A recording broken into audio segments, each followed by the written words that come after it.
Hello again, Miss Lindsay, and we are back on day 4 of the Magical Elite Magnets Mastered course. Oh, now today is all about making a pitch. I know, again, some heady business stuff after such a fun and creative day yesterday. Pardon me.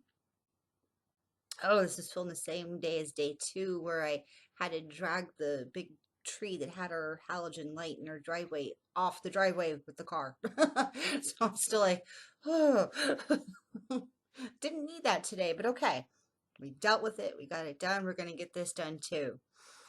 And I don't want to go too much into the heavy business stuff because there's a ton of information out there that you can Google about how to formulate a good sales page and how to create an irresistible offer. And, it's all good stuff.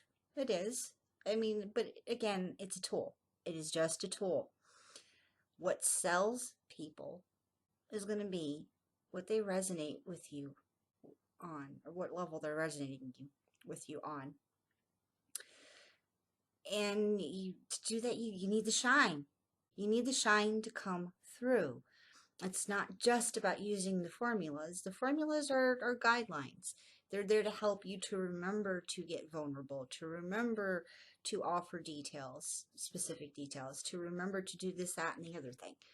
That's what they're there for, and that's all they're good for, really, is to make sure that our pitch is organized when we give it. And I will say, I wouldn't necessarily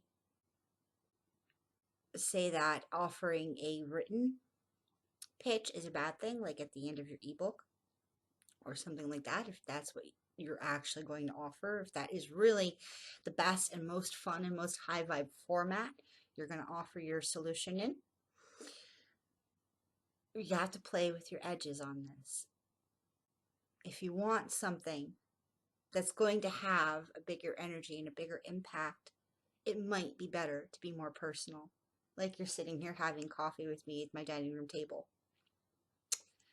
It's something you have to decide and something you're going to have to play with. And of course, you can always go with something a little bit smaller, a little bit more easy to do at first. And then refine until you know you've hit that sweet spot of your client saying, I know she gets it. I know she'll get me. She understands this problem and I love her and I'm going to stay on her list forever and maybe buy her shit. Because that's the only thing we should be focusing on, is finding that sweet point.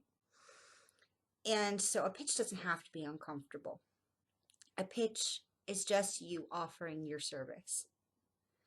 And as I've said before in the positioning video, most of our marketing for a spiritual kind of business is going to be an education-based marketing anyway. It's going to be coming from a standpoint where we should be saying things that we're already in alignment with. Whatever your lead magnet is, it should be something that you are always saying, something you are saying so repetitively to your people that it's becoming part of your more detailed and your finer messaging, not just the big platform messaging. Something that they're going to come to expect from you and your brand. And that's part of that sweet spot that we're aiming for. But when you're actually giving a pitch and when you're with people, you have to be in such a secure in yourself place that it becomes only that moment where you're saying, listen, I know you need some help. And at least maybe after this webinar, but probably before, you've been living this life for quite a while, you have some stumbling blocks too. And what can we do together to fix that? It could just be that casual, and it could just be that simple. It doesn't have to be this whole big convoluted thing. It's going to be like, what's going to get you past this? If you want to work with me for 6 weeks, it costs this much. Is that something you're willing to pay, or do you need something smaller? It's just like, do you want fries with that? Do you? Okay, well, that's okay. Fries are good. We need some saturated fats every now and again. At least I do. um, so you really have to, number one, come from that place within you that is just, you're so in tune with your message and you believe so deeply that what you're doing is serving the greater good. Whether that person says yes or no, or maybe follow up with me later, that you're okay with that. You're not attached to this idea that I have to make this sale on this call or my whole world will fall apart. Because then you're coming from scarcity and you're coming from desperation and you're not coming from love.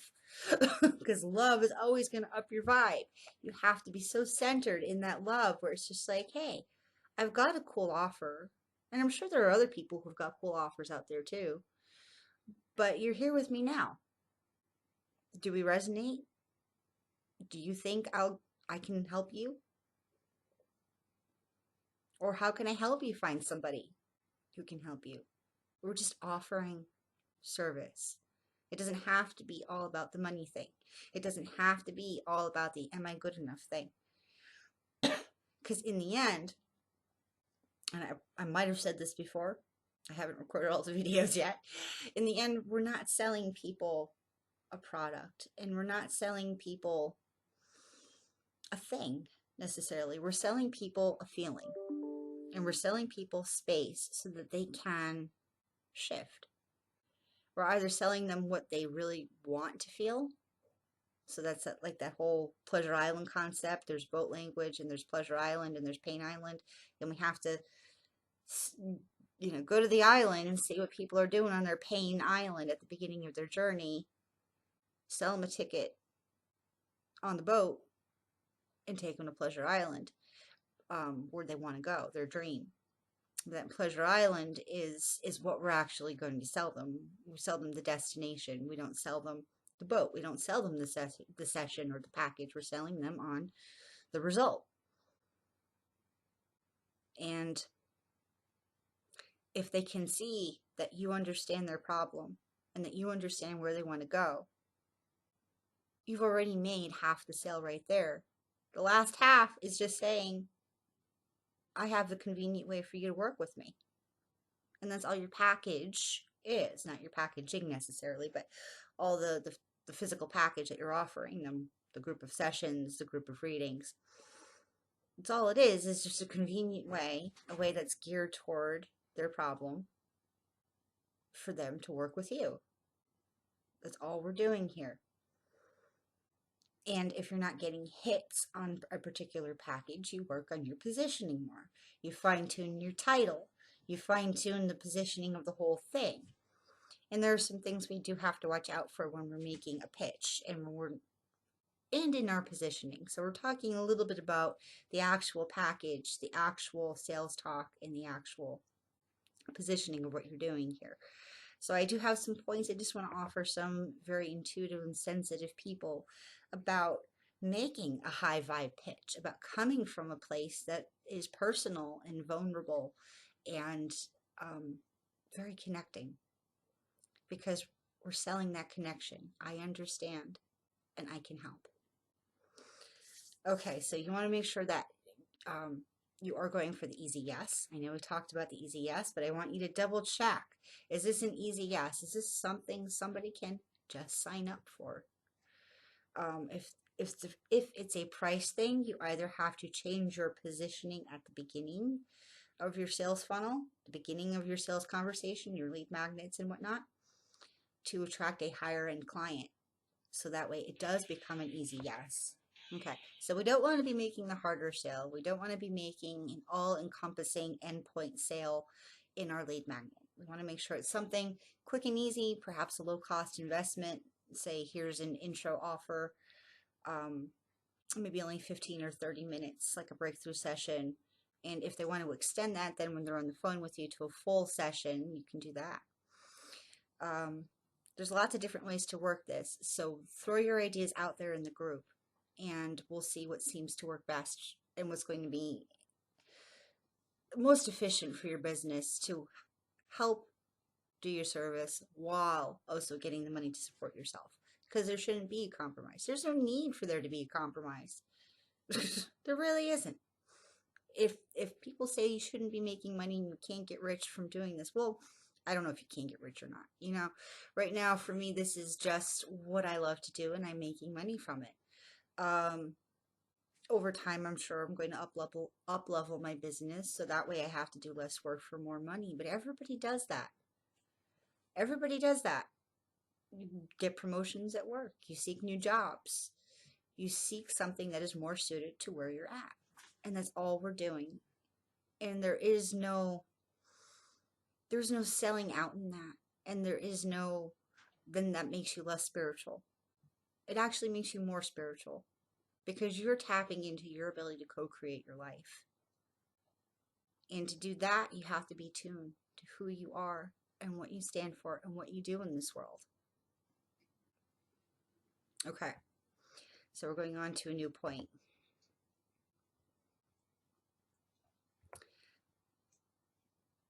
Stick to a format you feel that you can really shine with. You don't have to do a sales webinar. You don't have to do a live sales webinar. You can do a canned video. You can do a challenge. You can do this, that, or the other thing to build up to what you're actually going to sell. And I'd stick with that format. But again, there is something to be said about having this very personal component of seeming accessible to other people and showing them your shine, your vibe, your words, and your message and what you mean. So stick to a format you can shine with, but play with those edges to how you can even up level and show your vibe even more, show your shine even more in your business. You do want to be working toward just being able to shine like it's nobody's business and say what you're going to say. So point 3, keep their highest potential in mind when you're making the pitch. You do that because you don't want to make it about you. Again, this is not about you. I know all the feels we feel because we're sensitive makes it seem like it's all about you, but it really isn't. When you get out there and you do a pitch, it's as much about listening to the questions that come up and the concerns people have and how people feel about what you're saying, as it is the packaging and the positioning. So you're going to spend a little bit of time talking and a little bit of time listening so you know what to say. Because there is no need to sit here and act all up in your fear, being like, and I have a package and it's like this and this and this and this, and you can sign up for it like if you want, and if you don't want, I have this and this and the other thing, and we will definitely get results. We will get some kind of result, and it comes off wrong. It doesn't come off engaging, and it doesn't come off as something people want to put their money into. So you want to be coming from the place that you know you can tap into love from. And that's usually when you're speaking to their highest potential. When you say, hey, listen, I mean, I really get the anxiety thing. I mean, I really do. I spent the last couple of years relearning how to drive because I used to have such anxiety and panic attacks. It was PTSD from a lot of the custody issues I was going through that I couldn't drive. I couldn't drive because it reminded me of what I would have to go to at each of my custody pickups, and I never knew what that was. I never knew how bad each little visitation pickup would get, whether the cops would be called, I didn't know. And it really screwed with my ability to drive because I would just go into sheer, oh my God, what's going to happen next? And I didn't even realize it was anxiety. And that made it worse because I felt like I couldn't breathe, and that I focused on that symptom and my heart was racing. I wasn't sure if I was going into anaphylaxis or if I was having a heart attack. So, I get the anxiety stuff, but that doesn't have to be about that. The anxiety stuff is when you're so focused in fear that you don't know if you can cope, if you don't know if you can get through. And I know for certain that I did get through each time. And I wasn't going to let that fear change me, which is why I had gotten divorced in the first place. When I tapped into my bigger why, And I was able to show people that bigger why in themselves. That's when you sell. You're selling from that place of holding their highest potential in your heart, in your space, in your words. Another point, like I just did. Like I just did.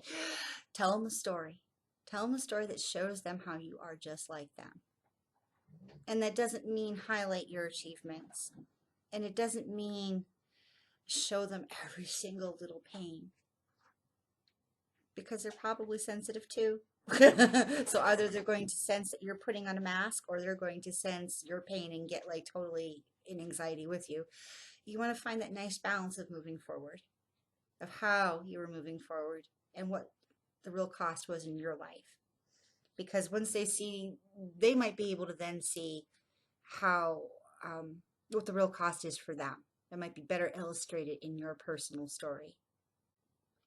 So, but you do want to get a little vulnerable. You do want to go to places where you're airing some dirty laundry, but it doesn't have to be everything, and it doesn't have to be such intimate details.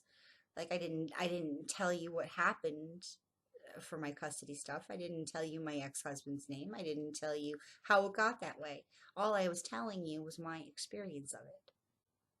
And that's enough. It's enough for people to tune into that energy and see where you're going with it. So point 5, one of the best ways to attract your ideal clients in your tribe. Okay, your lead magnet in your pitch is one of the best ways to attract your ideal clients to your tribe. So it should be something so inviting that it's just going to be like natural.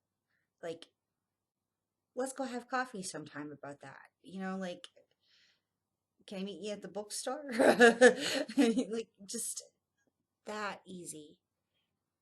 And sure, you may get a little bit of butterflies at first, but you can breathe into that and get back into your heart space and really feel into the fact that even if they don't buy your offer, and even if you don't ship them completely, simply being there to offer an ear and a shoulder and to really hear what they're saying is a huge, huge service. And this is why the world needs what you have to give right now. Because you are here with this breath and in this space for a reason. And that reason might be to resonate with somebody in particular. So I just want you to know that you are here in this space at this particular time, experiencing what you're experiencing for a reason. And whether your soulmate client is going to buy the one package you're offering for sale right now or not, even just making the offer is still service. Even being in that space where you know that just being able to talk to that person about this one thing is going to help shift them, help them see how things can change. And that is a huge service to the world. And just doing that and just showing up and being there and having the guts to say, listen, I can help, is your purpose, is the greatest thing you can do right now. And it's something that you can shine proudly about. And when in doubt, my last point here, when in doubt, if you get flustered, if you start doubting yourself while giving this pitch, whether it's on video or some kind of audio or a Zoom call, like if you're there talking to people, say, all right, that was a big thing. That was a big thing I just said. Let's all take a deep breath and let's feel into that. Feel into where your highest potential is telling you you can go. Now, what's coming up for you, loves? And lead with that kind of question. What's coming up for you? That way it's redirecting the conversation back to them so that you always know what you should be talking about, what point you should be speaking to them, because it's about the connection. It's not just about you rambling on about your perfect program, right? It's not about you. It's about them. All right, the homework for today, loves. The homework for today is I want to see a 2-minute video. Doesn't have to be anything fancy or special right now, but a 2-minute video of you really feeling into your big why. Why is your service important to the world right now? What is it providing to the world? What can it provide? What's the potential that you see there? And feel into that and let it carry you. 2 minutes, post it in the Facebook group. I want to see it, and I want you to see your shine. I want you to experience what an up-leveled you feels like. Because when you get in that space where you are just so in love with what you're saying and what you're doing and what you're meaning, that is when you're hitting your biz goddess sweet spot. That is where you need to be in your marketing. That is where you need to be in your positioning when you're making a pitch. That is that sweet spot of saying, listen, I know I can change things up a little bit, however I need to in order to get this message out to the world, because that's all that matters. All right, I want to see those videos. I'm counting on it. Bye for now.